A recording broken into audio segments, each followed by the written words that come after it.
நீங்கள் கேட்டுக்கொண்டு இருப்பது கனேடிய தமிழ் காற்று. இந்த காற்றில் அடுத்து வந்து சுழற இருப்பது ஒரு கவிதை. இந்த கவிதையை எழுதியவர் தாயகத்திலிருந்து கவிஞர் கவிதாயினி ஆர்ஜி தயாளினி சிவநாதன். அந்த நல்ல உள்ளத்துக்கு நன்றிகள் சொல்லிக்கொண்டு கவிக்குள் செல்வோம். கவிதை. வலிகளே வலிகளே வாழ்வென்று வாடியிருந்தால் நலிவுறும் நெஞ்சமாய் நாளும் சுமையேறும். பலியெடுக்கும் பாவங்கள் பட்ட துன்பங்கள் ஒழித்து கொண்டிருக்கும்.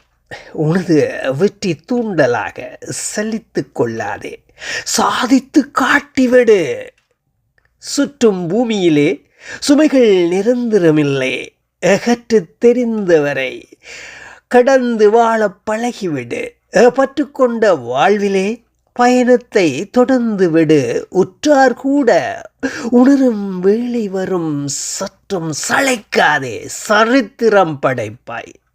மிதித்து சென்றாலும் மீண்டும் எழுந்திடு, மதிப்பு பெற்றிடுவாய், மங்கா புகழ் காண்பாய்.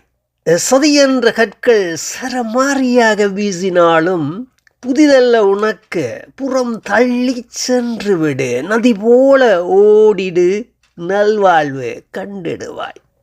அற்புதமான வரிகள் அன்பு கவிஞர் தயாளினி சிவநாதன். நன்றி உங்களுக்கு கூறிக்கொண்டு விடைபெறுகின்றேன். அன்பான அன்பு உள்ளங்களை உங்களிடம் விடைபெறுகின்றேன். மீண்டும் சந்திப்போம். இது ஆர்ஜிஆர் மோகன். நீங்கள் கேட்டுக்கொண்டு இருப்பது கனேடிய தமிழ் காற்று.